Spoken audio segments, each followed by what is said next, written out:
हम कुछ थोड़ी सी आगे बात करते हैं और अब मजीद डिस्कशन करते हैं कि इन्वेंट्री को जब हम मेजर करेंगे, क्योंकि मैंने आपसे कहा था कि हमारा जो आज लेक्चर का जो ऑब्जेक्टिव है, जो पर्पज है, वो इन्वेंट्री की मेजरमेंट है, इन्वेंट्री की कॉस्ट है।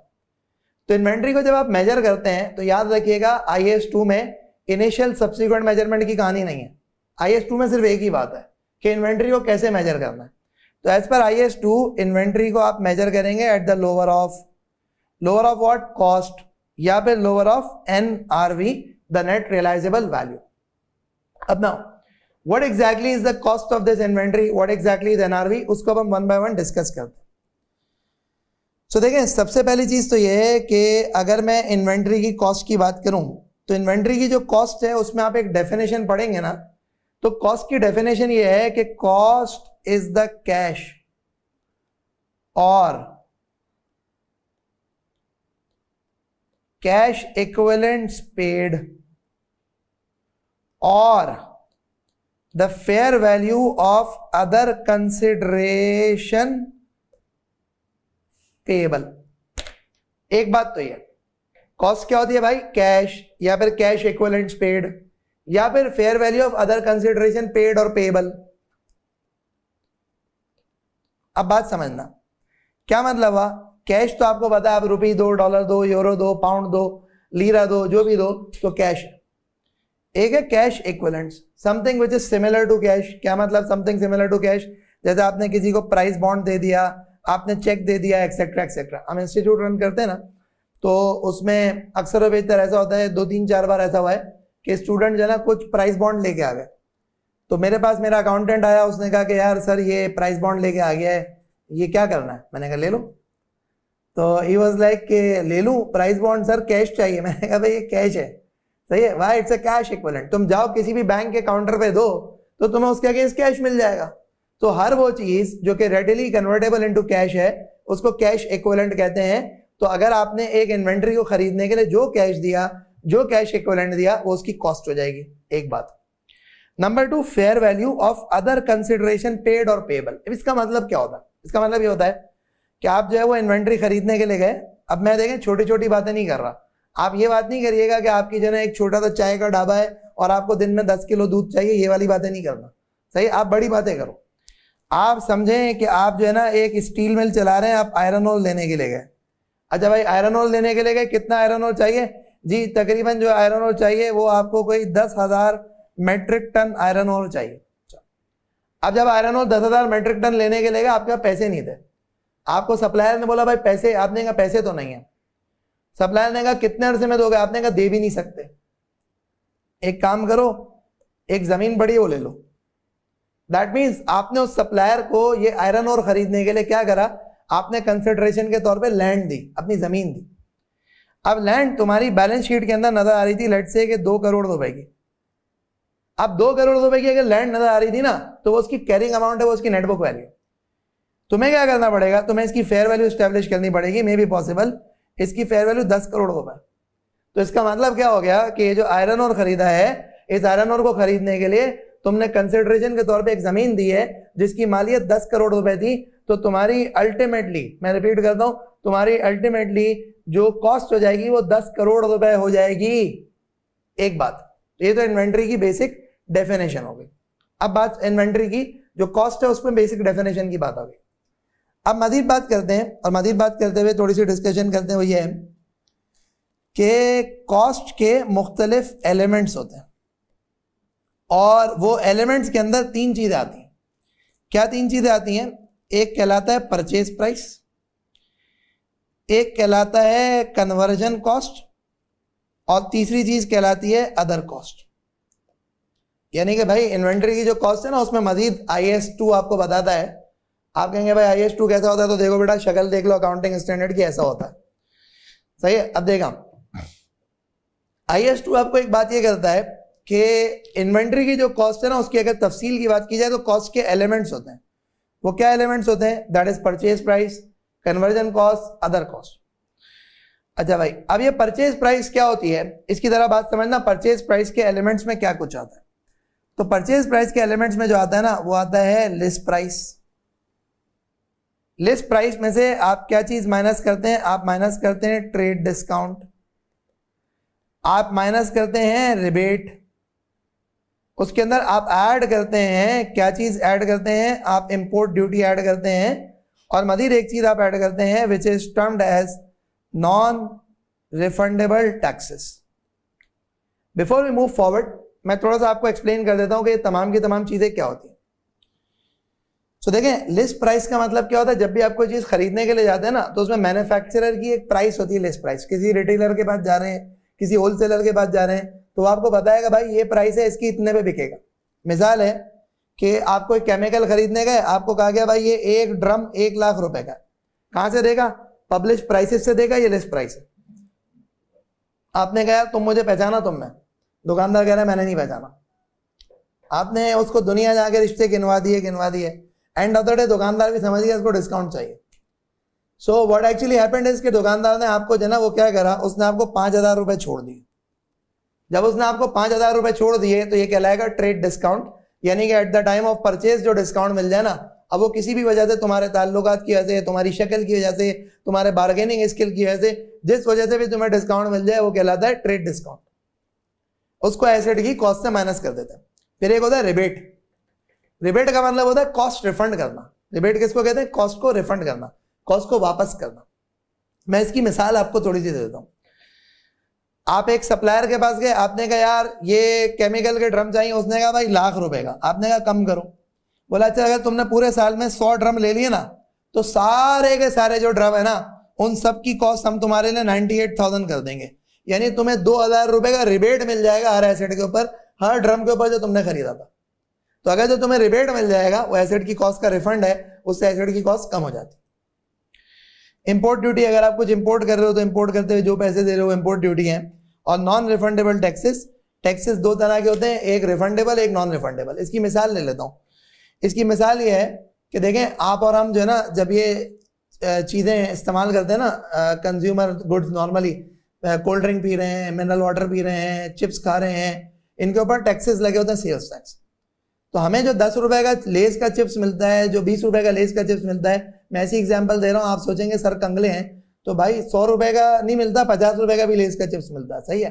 तो अल्टीमेटली व्हाट हैपेंस इज कि आपको ये जो लेस के चिप्स मिलते हैं, या अगर महंगी एग्जांपल चाहिए प्रिंगल का डब्बा मिलता है, तो अल्टीमेटली उस सब पे टैक्स लगा हुआ होता है, वो सेल्स टैक्स इंक्लूडेड होता है, आप वो वापस नहीं कर सकते, सही है। तो अगर तुम मिसाल खरीद रहे हो ऐसी कोई चीज जिसमें तुम्हें टैक्स देना पड़ रहा है और वो टैक्स रिफंड नहीं होगा, एडजस्ट नहीं होगा, तो नॉन रिफंडेबल टैक्स होता है और वो एसेट की कॉस्ट में ऐड हो जाता है। यहां तक क्लियर है? Number 2, conversion cost. Conversion cost क्या होती है? तो देखें अभी मैंने आपको एक बात करी कि जी रॉ मटेरियल है, WIP में जा रहा है और WIP से फिनिश गुड में जा रहा है। तो अब ये जो इसको कन्वर्ट करने के ऊपर जो कॉस्ट लग रही है ना, वो कन्वर्जन कॉस्ट होती है। अच्छा, कन्वर्जन कॉस्ट में 2 चीजें आती हैं, एक आता है डायरेक्ट लेबर और एक आता है ओवरहेड्स।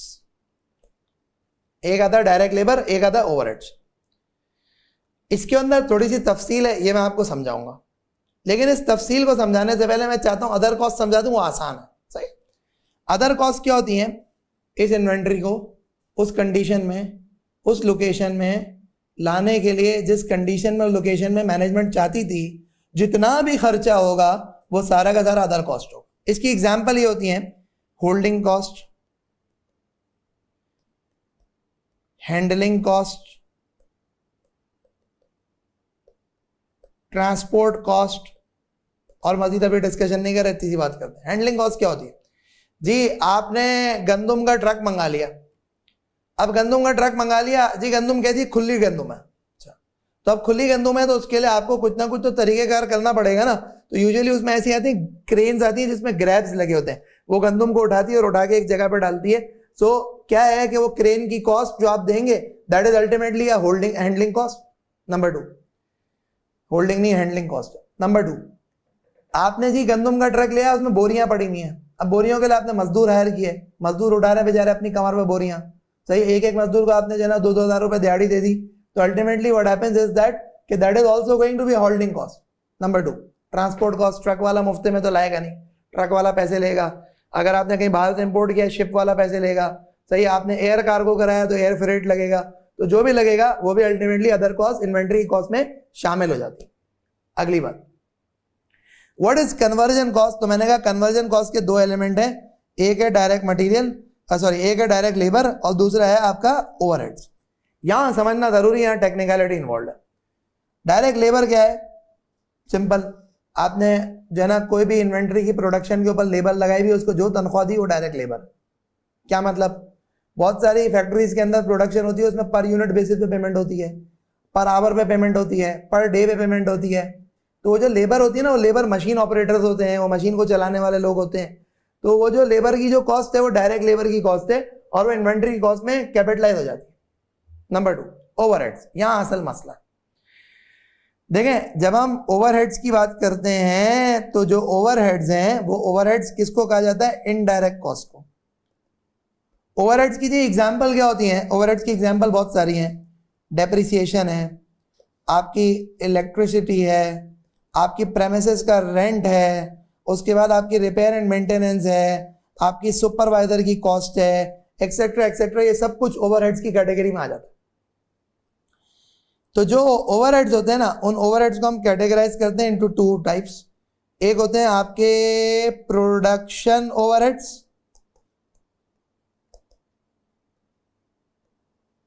और एक होते हैं आपके non production overheads. Production overhead का मतलब डेप्रिसिएशन अगर फैक्ट्री की मशीनों की हो रही है, फैक्ट्री की बिल्डिंग की हो रही है, वो प्रोडक्शन ओवरहेड है। डेप्रिसिएशन अगर हेड ऑफिस की हो रही है वो नॉन प्रोडक्शन ओवरहेड है। जी इलेक्ट्रिसिटी का बिल आ रहा है, कहां का आ रहा है? फैक्ट्री का आ रहा है, प्रोडक्शन ओवरहेड है। इलेक्ट्रिसिटी का बिल आ रहा है, कहां का आ रहा है? जी हेड ऑफिस का आ रहा है, सेल्स डिपार्टमेंट का आ रहा है, नॉन प्रोडक्शन ओवरहेड। अब बात सुनना, तो आपका जो प्रोडक्शन ओवरहेड होता है, उस प्रोडक्शन ओवरहेड को हम क्या करते हैं? हम प्रोडक्ट की कॉस्ट का हिस्सा बनाते हैं। और जो नॉन प्रोडक्शन ओवरहेड्स होते हैं, उन नॉन प्रोडक्शन ओवरहेड्स को हम प्रोडक्ट की कॉस्ट का हिस्सा नहीं बनाते, बल्कि उसकी ट्रीटमेंट होती है, उसको पीरियड कॉस्ट ट्रीट करते हैं। पीरियड कॉस्ट ट्रीट करने का मतलब है कि उसको एज एन एक्सपेंस चार्ज कर दो पीएनएल में, ये पीरियड कॉस्ट ट्रीट करने का मतलब होता है। अब बात सुनना अगली, अब अगली बात ये सुनना कि प्रोडक्शन ओवरहेड को प्रोडक्ट की कॉस्ट में कैसे शामिल किया जाता है, दैट इज इंपॉर्टेंट। तो इसके लिए एक तरीकेकार होता है which is called absorption costing. क्या कहलाता है भाई? Absorption costing. एब्जॉर्प्शन कॉस्टिंग में क्या होता है? एब्जॉर्प्शन कॉस्टिंग के अंदर हम क्या करते हैं? हम एक जो ओवरहेड्स होते हैं उस ओवरहेड्स का एब्जॉर्प्शन रेट निकालते हैं। और वो ओवरहेड का एब्जॉर्प्शन रेट क्या होता है? वो ओवरहेड का एब्जॉर्प्शन रेट ऐसे होता है, budgeted overheads divided by budgeted normal capacity. इसका मतलब क्या है? इसको जरा समझने की जरूरत है। मिसाल है, आपने कहा जी नेक्स्ट ईयर के अंदर पूरे साल में हमारे हिसाब से कोई तकरीबन 5 लाख रुपए के ओवरहेड्स इनकर होंगे प्रोडक्शन से रिलेटेड। ओके, सही है जी। अच्छा जी, अगर 5 लाख रुपए के ओवरहेड्स इनकर होंगे प्रोडक्शन के एतबार से, अब ना व्हाट नेक्स्ट इज दैट? तुम्हारी कैपेसिटी कितनी है? अच्छा, अब देखो कैपेसिटी का मतलब ये है कि तुम्हारी जो कंपनी ऑपरेट करेगी, तुम्हारी जो फैक्ट्री चलेगी, वो फैक्ट्री कितनी चलेगी? कितनी चलेगी क्या मतलब? कैपेसिटी जो है ना, आप मुख्तलिफ तरह से एस्टेब्लिश कर सकते हो। आप लेबर आवर की बेसिस पे, आप मशीन आवर की बेसिस पे, आप नंबर ऑफ यूनिट्स की बेसिस पे, इन तमाम चीजों की बुनियाद पे आप कैपेसिटी एस्टेब्लिश कर सकते हो। यहां तक क्लियर है? अगली बात अब ना समझिएगा। तो मैं मिसाल देता हूं आपको कि इस कंपनी ने कहा कि जी हम तो लेबर आवर की बेसिस के ऊपर अपनी कैपेसिटी एस्टेब्लिश करेंगे और हमारी फैक्ट्री तो सर 24 घंटे चलती है। तो अब अगर तुम्हारी फैक्ट्री 24 घंटे चलती है तो इसमें जो है ना, एक बात है कि यार ये 24 आवर तुम्हारी फैक्ट्री चलती है, तो क्या लेबर 24 घंटे काम करती है? आपने कहा हाँ भाई 24 घंटे लेबर लगी हुई है। यार प्रैक्टिकली ये पॉसिबल ही नहीं है लेबर 24 घंटे काम कर ले। प्रैक्टिकली ये पॉसिबल ही नहीं है लेबर 24 घंटे काम कर ले। प्रैक्टिकली क्या पॉसिबल है? प्रैक्टिकली पॉसिबल ये कि अगर 24 घंटे लेबर काम कर रही है, 24 घंटे फैक्ट्री खुली है, तो इसका मतलब 3 शिफ्ट्स हैं। 3 शिफ्ट का मतलब 8 आवर ईच। तो इसका मतलब ये है कि अगर शिफ्ट 1 चल रही है तो शिफ्ट 1 से जब शिफ्ट 2 पे लेबर एक्सचेंज होगी तो कम से कम तुम्हारा आधा घंटा तो ज़ाया हो जाएगा। अच्छा, फिर लेबर जो है ना वो इंसान है, रोबोट तो है नहीं, खाएगी पिएगी हाजत करेगी पूरी अपनी, बहुत सारे काम करेगी। तो अल्टीमेटली जो है ना अगर एक 8 घंटे की शिफ्ट जो तुम काउंट करते हो उस 8 घंटे की शिफ्ट में से लेबर कोई तकरीबन 1 घंटा और ज़ाया करेगी। तो टेक्निकली तुम्हारा 6 घंटे का आउटपुट आएगा, इससे ऊपर तुम्हारी फैक्ट्री नहीं चल सकती है 8 घंटे की शिफ्ट में। अब ना तो इसका मतलब कि तुम्हारी आइडियल कैपेसिटी है 24 घंटे, लेकिन तुम्हारी नॉर्मल कैपेसिटी है 18 घंटे। तो तुम 18 घंटे को तुम कहोगे जी साल के 365 दिन लेबर काम करती है, हो ही नहीं सकता, पागल हो, छुट्टी नहीं करेगी, ईद नहीं मनाएगी, बीमार नहीं होगी, फैक्ट्री में ब्रेकडाउन नहीं होगा, रिपेयर मेंटेनेंस नहीं होगा, सब कुछ होगा ना। तो 365 दिन चल ही नहीं सकती, फैक्ट्री चलेगी 300 दिन अप्रॉक्सीमेटली, प्रोडक्शन डेज होंगे शायद 300। तो तुमने क्या करा, तुमने कहा जी अगर 300 होंगे प्रोडक्शन डेज तो 300 मल्टीप्लाई बाय दिस 18,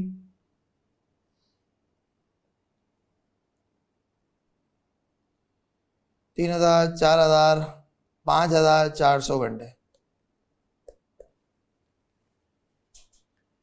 सही है। अच्छा, अब तुम पता है क्या करोगे, तुम कहोगे हाँ ओवरहेड एब्जॉर्प्शन रेट निकालो। तो ओवरहेड एब्जॉर्प्शन रेट क्या होगा, 5 लाख रुपए के बजटेड ओवरहेड से डिवाइड बाय 5400 घंटे। अब जो भी आता है आंसर, मुझे नहीं पता क्या आंसर आ रहा है, मैं कह रहा हूं 100 रुपए आ रहा है पर आवर। इसका मतलब पता है क्या है, इसका मतलब ये है कि अब जब तुम प्रोडक्शन करोगे और तुमने एक यूनिट बनाया तो उस एक यूनिट के अंदर तुम्हें पूछा जाएगा कितने लेबर के आवर लगे। आपने कहा जी 4 घंटे लगे, तो 4 घंटे लगने का मतलब है कि जो ओवरहेड इस प्रोडक्ट के अंदर तुम एब्जॉर्ब करोगे वो 4 × 100 400 रुपए का प्रोडक्ट की कॉस्ट में शामिल कर दोगे। तो भाई ये क्या हो गया, ये हमने इन्वेंट्री की कॉस्ट एस्टेब्लिश कर ली कि इन्वेंट्री की कॉस्ट में 3 एलिमेंट्स हैं, 3 कंपोनेंट्स हैं, परचेज प्राइस, कन्वर्जन कॉस्ट और अदर कॉस्ट। सो भाई उम्मीद है कि आप सबको ये सारे कॉन्सेप्ट समझ में आए होंगे। मैं मजीद और चीज़ें नहीं पढ़ा रहा क्योंकि मेरा एजेंडा आज के लेक्चर का इन्वेंट्री की कॉस्ट को एक्सप्लेन करना था, इसके अलावा और कुछ भी नहीं था। इसमें कॉस्ट में और भी एलिमेंट हैं कि स्पेसिफिक कॉस्ट और जो है ना वो कॉस्ट के फॉर्मूले, लाइक जो है ना वेटेड एवरेज कॉस्ट फॉर्मूला कब लगता है, फीफो कब लगता है, ये भी बातें हैं, इसको भी आज नहीं डिस्कस करें, इसको किसी और दिन डिस्कस करेंगे इंशाल्लाह। सही जी। So thank you very much for your time, thank you for attending the session, hope you had enjoyed it and hope you have learned a lot out of it. Thank you.